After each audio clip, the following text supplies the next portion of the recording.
Let me open up the window here. Yeah, we should be live, right?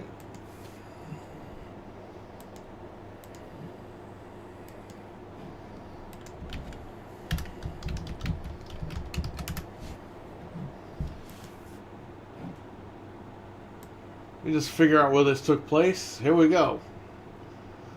And well, not Atlanta. In Georgia, right? Or Yeah. Carolina. Yeah. So we are live with AOX Wrestling with the 20th anniversary of the Royal Rumble from 2002, which took place on January 20th, 2002.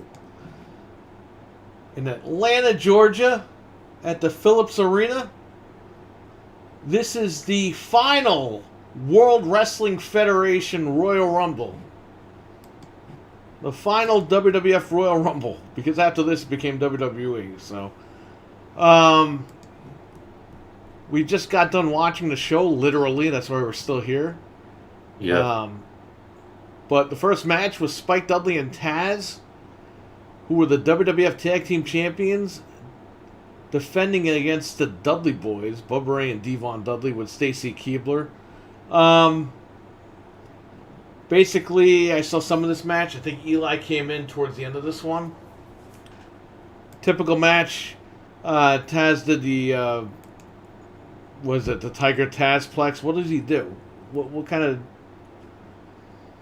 I forgot the name of the move. He did a Tazplex on the Dudley Boys. I know that. Yeah, like the one he hugs him. And Yeah, where he holds on to him. Isn't that a Tiger Tazplex? Yeah.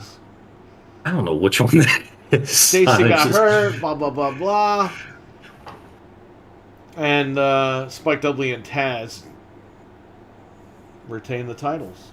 Tag Team Championships. There was a segment in between one of these matches, I don't remember, with Stephanie threatening Stone Cold's wife or whatever, and then Austin got up from behind her and was like, what? Oh, like that was like right before Trish's match. So like between Edge and Yeah, Regal. I forgot to feel like it was write around the there. in-between segments down, so I'm looking on Wikipedia just to run down the card. But yeah, we had the William Regal going up against Edge, who was the Intercontinental Champion. Pretty decent match. They beat the fuck out of each other in this match. There's some blowing spots in this one, too. Yeah, just on the card in general, like there was a lot of spots. Like, You know, this pay-per-view, the crowd was on fire. From top to bottom. oh yeah, But, some of these matches, like, it's a good pay-per-view, but it's weird. It's like, it's a really good card, but it was like, there's something weird about it where it's like good and bad. right. Which is weird, because it was a really fun show to watch, but I can't put my finger on it. There was something weird about this show. Maybe I because guess everything 'cause just went too fast. that's what it felt like. Because you have what 4 or 5 matches, and then you had the Rumble, and they had to kind of like squeeze in to Yeah. give it enough time for the Rumble. Because obviously, all We your had bigger five names are matches in the before Rumble. the Rumble. And ironically enough, the last 2 matches before the Rumble were given the most time. Yeah, Let me see here. Yeah. Yeah. Anyway, William Regal beat the fuck out of Edge. He got the brass knuckles, did the power of the punch, knocked oh. Edge out, and won the Intercontinental Championship. Didn't he win it from Regal, or did he get it from Christian? I don't remember. They were like trading it back and forth. That like him and fucking Regal were like trading it back and forth. It felt like that year.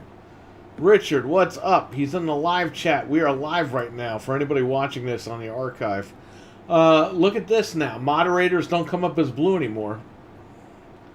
They Really? just come up with a blue wrench. Huh. Great. Now I'm not going to know who's who anymore. On mobile, it still comes up blue for me. The whole name? Yeah. Yeah, right here it's regular words and the blue wrench.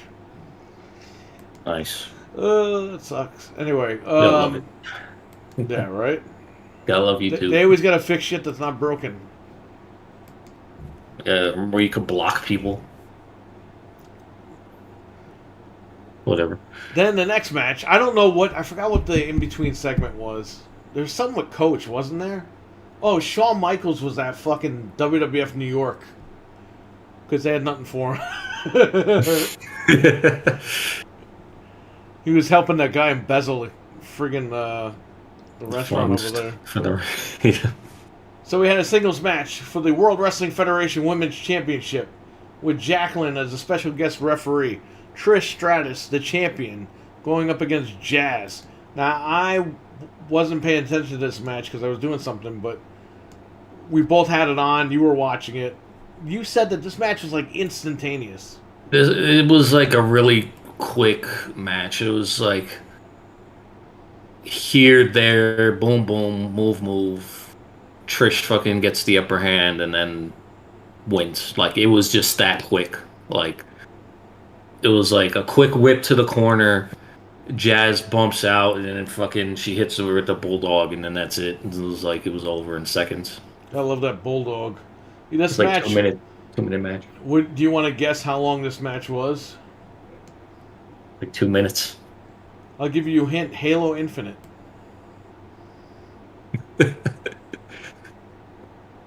I'll give you a hint. Halo Infinite. I don't know.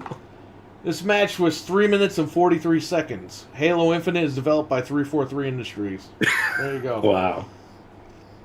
So it was short. I think the best match on this fucking card right here. And by the way, they showed Ric Flair come to the arena with his family, Reed Flair, his son, and his daughter, Megan Flair, who's married to Conrad Thompson now. They came in, they had cameras or whatever the hell. So the next match was probably the best match on this entire show, which me and you both agree. The Royal Rumble was good, but this is the best actual match. Ric Flair going up against Vince McMahon in a street fight. Fucking street fight, yeah. They beat the fuck out of each other. Flair's kids were in the front row. At one point, McMahon grabbed the camera from the kids and was fucking around with it. Then Flair got the upper hand. Flair's bleeding at one point. He's beating the fuck out of McMahon. McMahon's bleeding.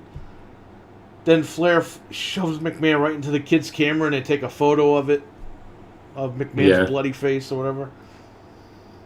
Just a good fucking match. It wasn't like it was like a technical marvel or anything. It wasn't like that. It was a good, entertaining match. A good brawl. And it was a good way for Flair to dip his feet back into the ring over there. Because it pretty much was his first match back with the company. Like, it's March, of 2001. That was like his last wrestling match. Oh, right. Yeah, against Sting. Yeah. To be honest with you, this was a better match than the match with Sting. Yep. And it's 10 years to the day that he was in the Rumble. Right. He had won the Royal Rumble. He won the World Wrestling Federation Championship at the Royal Rumble in 1997. He became the very first undisputed world champion. But WWE doesn't count that for some reason. Even though they had him parading around the TV with their name. The name is blue for me on my end. I don't know what's going on, man. So you're saying the match was not like Doom on Switch at technical... Oh, God. Well, some people will watch this match and be like, "Oh, it's a ripoff." Like, just if you look back in the days of like old, McMahon like got Memphis a pipe at one point. Brawler. And he fucking hit that's how Flair got bloodied up. You fucking hit him right in the head with the damn pipe. Yeah, this was straight. It was a good match because you would never think you'd see Vince fighting Flair. And it's not like Bischoff fighting Flair where Bischoff was a little karate guy and shit like that. Yo, Vince was on some fucking massive steroids. And then he tried killing this guy, Flair. Oh, yeah. It was more believable than the Bischoff fights. Yeah. And that's what, like, Flair's really good at, is, like, kind of taking the beating a little bit and selling.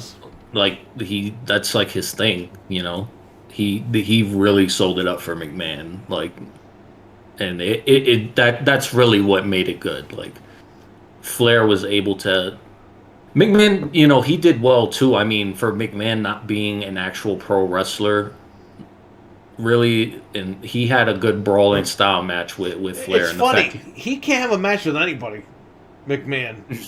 no, But with Flair, I mean, it was like, dude. Usually when like Vince fights like Shane or something, he like grabs them and like rubs their heads against the fucking ropes, and I'm like, what is this guy doing? right? Yo, this motherfucker, they were beating the shit out of each other. Vince Yeah, no. didn't care. He's like, I'm gonna fuck Flair up, like for real. Like, even if I don't mean to, I'm gonna fuck him up. Just some great brawling. That's all you get out this match. You get a great classic Atlanta fucking brawl. Even though wait, are they? They're not in Atlanta, but they're in Georgia or whatever. They were in Atlanta. What are you talking about? That's probably why they did the match. They did the match in Atlanta, but they didn't do Buff Bagwell and Booker T in Atlanta. So figure that one out. No. McMahon wanted to make sure he got Washington. Yeah, right. Ric Flair locked the figure 4 leg lock on Vince McMahon.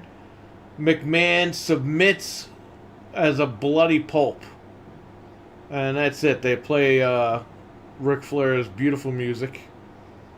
In 2001. Thank God they didn't give him his fucking bootleg version that they made for him. Then WWE, the bootleg fucking... Yeah, like the chicken music, whatever the hell they gave him. Chicken. It's like hitting a gong, but they put it on like super duper slow motion. It's the same song. It's like, but it's like with a different instrument or It's their version of it. They didn't want to pay the money for, what was it, Space Odyssey 2001? Is that the song? Yeah. Ric Flair fucked everybody up with that, because that's all they think now. There's like 50 different versions of that song. We had Chris Jericho in the Undisputed World Wrestling Federation Championship match. Chris Jericho, the Undisputed World Wrestling Federation Champion, going up against The Rock. Chris Jericho defeated The Rock. What did those guys do? Those guys ran in the Christian Lance Storm. Yeah, the Un-Americans. The Un-American Cheese. Yeah, Christian Lance Storm basically jumped in, did a run in real quick, helping fellow Canadian. Can I have white American cheese or turkey? You can't say white American anymore. I'm talking about white American cheese, asshole. Anyway. So what happened again that this guy won? He was tapping out at one point, but the referee was knocked out. Yeah, so... Jericho tapped out at one point when Rock put him in the horrible standing up sharpshooter. Yeah. And Rock's never really had a good sharpshooter. And then something happened where those guys ran out, and then Rock somehow... like Jericho had his feet on the ropes, right? Yeah, so you did the ref switch, Nick Patrick came out, all that happened. Earl was out. Fucking boom, boom, boom, shit happens. And fucking, like, blatantly right in front of Earl. Like, he's like, Earl's finally, like, done selling, and he's fucking 1, 2, 3, and he's clearly just, like, on the ropes, but he doesn't care. It's just like, so that's pretty much what got him. Right. He hits him with the belt, boom, and fucking does the roll up on the rope, and puts his foot on the rope and schoolboys him, and that was it. You know, it sucks I didn't write notes for this because I was kind of distracted, but we're trying to do our best here. Yeah. Next month we're going to have notes because it's the return of the NWO at No Way Out. Yeah. The infamous pay-per-view where these men return and apologize legit for leaving the company and trying to ruin it. It was a shoot. They were told to go to the ring and apologize to the fans for ruining fucking wrestling for the last, 10 years. Meanwhile, they did the best thing they could because it was a boom. They caused a boom by leaving. Yeah. There would have never been fucking Attitude Era without them leaving. No. This guy was about to replace Lex Luger with Hulk Hogan. That was the big plan. Good thing Yokozuna was around.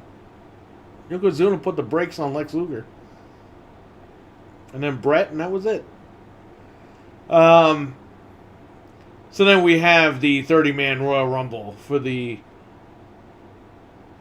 for a championship match at WrestleMania At the 18. WrestleMania. I don't even know. They don't even have the order. Oh, they do. Okay. So, number 1 was Rikishi. Number 2 was the returning Goldust. Now, there were 4 returning people here. It's like Smash Brothers. Only, instead of them being hidden characters, they flat out told you who was going to be in it. So, the 4 guest people were Goldust, The Godfather, Val Venus, and Mr. Perfect.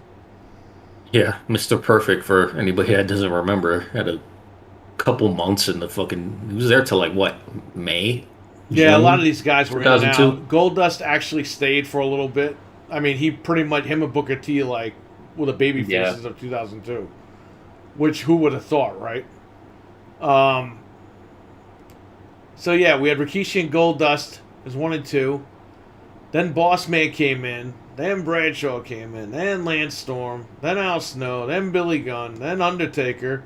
Which I have the DVD from back in the day, and they removed Limp Bizkit from the... So Yeah, Undertaker he comes rides a down to that. motorcycle out, and you see Limp Bizkit on the screen, goes... "Doo-doo, doo-doo, doo-doo." And we're like, come on, man. Matt Hardy came in. Jeff Hardy came in at number 9 and 10. Maven at number 11. So Maven came in. Did his little Maven's spot. debut. His debut, which ruined his career for the rest of his life. My goodness, man. That guy had, like... He should have been somebody like Miz, like Morrison, where he was like... He was like that a young guy Rock, from man. Tough Enough, you know? He was a Yeah, young Rock. He could have been something. He could talk. He could, like... He could do so much back then. He was talented. I mean, he fucking... When he gave that drop kick to Undertaker and fucking Undertaker flew out of the fucking ring, the crowd went nuts for this guy. The crowd was on fire You the know? whole night. Carlos But Cruz, how you doing, man, in the chat room? Go ahead. They gave him a good pop, though. Like, that drop kick was, like, nuts. Like, Boss Man didn't even get a pop when he came out like that. And that was, like, the first time you saw him since, like, fucking 2000. Cam, how you doing, man? He's in the live chat. So if you're watching this on the download, as we're recording this, we are live with a live chat room. So I'm shouting those people out. What's up, guys? Yeah, you know, the Maven thing, they threw him over the top rope, but they were like, oh, but Undertaker was eliminated, so it doesn't count. It's like, wait a minute here. The fucking counts because you had people over the last, like, 5 years. You had Hogan help Flair throw fucking Sid out of the ring. Right. 10 years prior. Technically, Hogan turned heel that night. He helped Flair. Now, all of a sudden, it doesn't count. Stupid. Whatever, they always change the rule. Remember, Finley was disqualified for having the shillelagh? And it's like, did you guys call the 2001 Royal Rumble where they're all weapons in the ring? Yeah, So but it was dumb. They brawled like the whole arena. The ECW fan cam was behind them, fucking following them. Yeah, the camera angles were weird in this show. Maven gets thrown to a popcorn machine. He gets left there, and the fucking fans try killing him. Dude, okay, so he got thrown through a popcorn machine. He cut his chest and he cut the top of his head. He's bleeding. Yeah. Legit. And some fan is like, yeah! And he fucking dumps his soda all over Maven, who was on the floor. Yeah. The security guy jumps in front of that guy. There's 3 security guys holding back these fucking ravenous And one fans. guy jumped over the security guard to touch Maven. And I'm like, stop touching these guys. How did the fans know they were going to be at that spot? They're just like all there. They like, were waiting in to the get middle of the food, fucking and they rumble. just fucking jumped in front of these fans. And the fans went nuts on these guys. Ridiculous, but yeah, that was like, I guess, the beginning and the end of Maven right there. Yeah, that was the beginning of the end. There was always hopeful spots with him, at least with me. I was just like, yeah, he's going to get the Intercontinental belt. And he took a chair never shot did. directly to the head, too. Oh, yeah, Undertaker nailed the shit He out nailed of him right in the chair. fucking... Like, he didn't even put his hands up. That chair dented, dude. Mm-hmm. You would have That's thought probably what cut him. You would have thought Rikishi sat in that fucking chair. You probably even need to blade, because those chairs back then used to fucking... You just cut people all the Maybe time. that's where he got the cut on top of the head. because it wasn't like a clean cut. You could kind of tell because wasn't bleeding that much from his head, but he was like kind of he was bloody in that spot, so it was pretty Undertaker, bad shot. I don't know. You know, apparently he fucking beat up Coach, like legit, during a segment and fucked him up. So I don't know. You know, all these wrestlers, they all have fucking mental problems. So there you go. They was taking liberties. It's like, dude, you'd be thrown in jail if you pulled that shit. Right. So at number 11 was Scotty 2 Hotty. Then Christian came in. Then DDP came in. Then Chuck Palumbo came in. Then the Godfather returned. He had several hoes. Kept going to the back. Kept getting more women. Then went back to the back. Got more women. And I was like, okay, we're going to see the Godfather punch DDP right in the fucking face. Because I haven't seen this match in a long time. And as the Godfather's getting the hose, you hear JR go, DDP was just eliminated. I'm like... You don't even see it. Like, they had to show the replay. They had to show a replay after the Godfather got the rest of the hose. And after Godfather was twerking. Yeah, Godfather was twerking with the hose. Then we had the Hip Hop Hippo come out. Then we had Saturn come out. Then Stone Cold Steve Austin came out for his final Royal Rumble appearance. Saturn was wearing... Isn't that fitting? He was in the final WWF Royal Rumble. Yeah. He was never in a WWE Royal Rumble. And Saturn fucking wearing those fucking cow pants. Yeah, he cow wore tights. like cow textured fucking tights. It's weird. Yeah, they didn't even have a logo on it. It was just cow fucking pattern. Richard, I got to show you that clip of the fan. You'll see him go right to the popcorn machine, and the fan just dumps all the soda. This thing was like a fucking 64-gallon cup of soda. This guy goes, and you just see all this soda come out.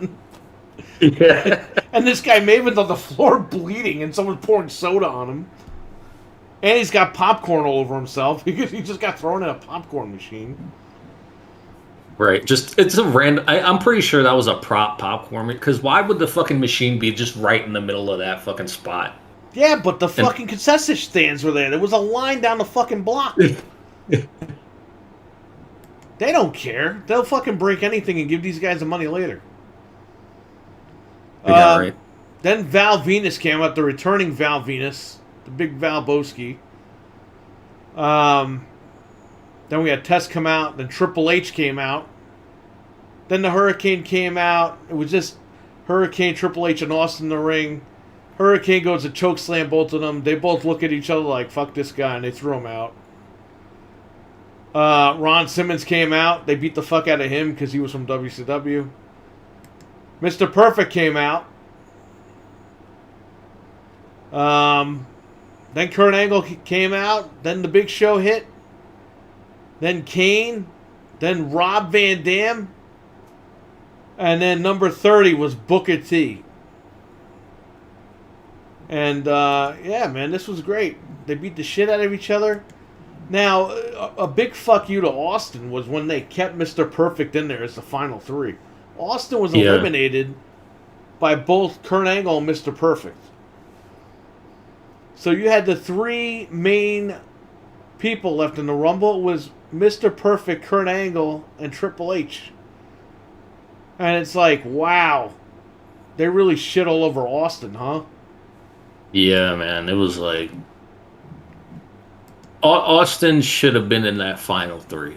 You know, like, Austin was on fire that whole year, 2001. Trainwreck, what's up? What? The WWF champion, you know, it's like... You're gonna let Mr. Perfect and Kurt Angle just gang up on him and just toss him out? He wasn't even in the final three. Yeah, like... They had Perfect stay in the fucking... Perfect was a guest. Like, what the fuck? Yeah, and Perfect didn't do anything that... You like, wonder he had, why like, this guy walked out. So for those of you that don't know, a couple of months later, Steve Austin, the biggest star in pro wrestling, would just walk out of WWF. Yeah, he just didn't show up. He was just like, yeah, I'm leaving. Because they kept fucking making him lose. He was the biggest star. By the way, a report just came out the other day, literally yesterday, that Stone Cold Steve Austin's merchandise still makes the company a shit ton of money right now. He's still like one of the number one sellers on their merchandising thing. And the guy hasn't wrestled in 20 years. But their biggest star, they were setting to get rid of this guy. They were setting up to get rid of him. And we'll talk about him. He's got a big story coming up in June. So we have all the way up until June. But he had to walk out in June. He couldn't take it no more. He went home and he said, fuck these guys. I'm staying home. Yeah, he was trying to find a fucking Big Show and fucking Kane and Ric Flair every fucking week. Yo, they had Ric Flair like join the NWO. Literally, it was 4 weeks in a row. It was Austin and Bradshaw versus the NWO. And then the final week, Flair turned on them. And Big Show came in and chokeslammed him. And he left. He quit. And that was a big story. And out of Stone Cold Steve Austin quitting wrestling, they handpicked this guy named John Cena. Yep. So had Stone Cold not walked out in June of 2002, you wouldn't know who John Cena was right now. So it's funny how that all works, right? John Cena wasn't on it. In fact, WWF fired John Cena twice before this all went down. And then they brought him back a third time.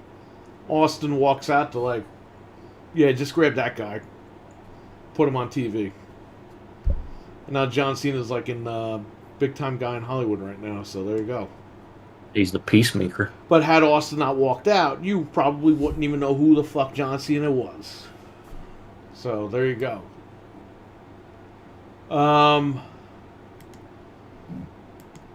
So Triple H eliminates. Who the hell did he eliminate? He eliminated Kurt Angle. We know that, but did he eliminate Kurt Angle was Perfect? the last. Yeah, Triple H eliminated. Triple H eliminated Mr. Perfect and Kurt Angle. It says it right here on this thing. Yeah. Kurt Angle was the final guy in the ring. He thought he eliminated Triple H. Did his little poses, kneeled down and went like this, and we're like, oh man, Kurt's awesome. He really thought he won. And then Triple H, he turns around, Triple H is there. He just lines him right over the fucking rope. Runs him over, fucking knocks him right out. It's over. People going crazy. I don't know why.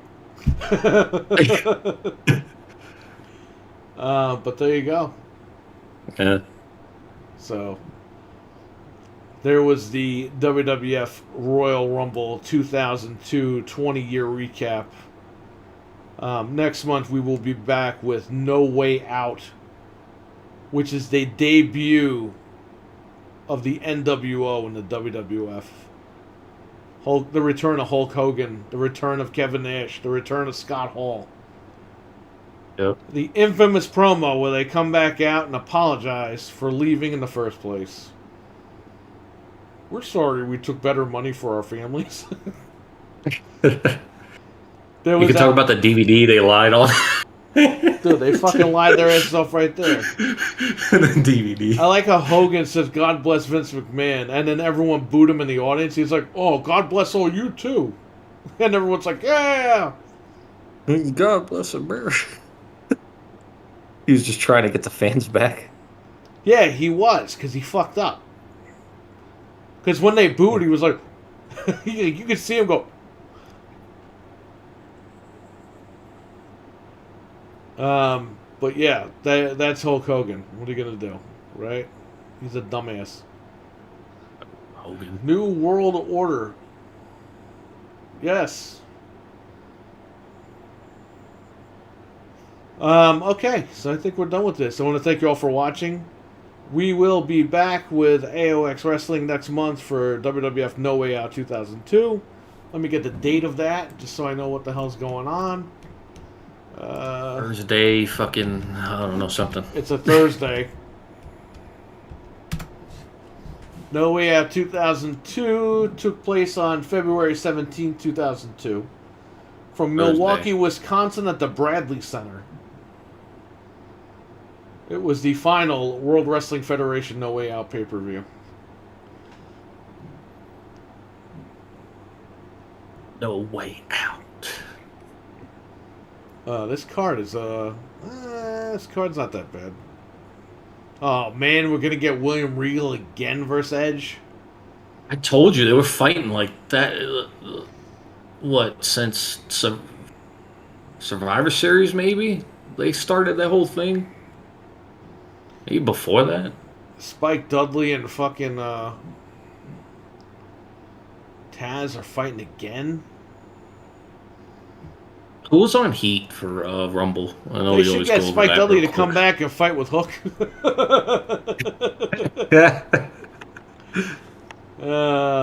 What? Who was on Heat before we go? For For this Rumble? show? Yeah. Oh. And Metal and Jacked and fucking Velocity or whatever 15 shows they had. I don't think there were heat matches. No, not for Rumble. Not for this. No, not for this show. 'Cause I don't see anything. Hmm.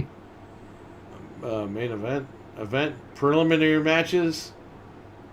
The first match between Spike Dudley and blah, blah, blah. Yeah, no, there were no heat matches on the show.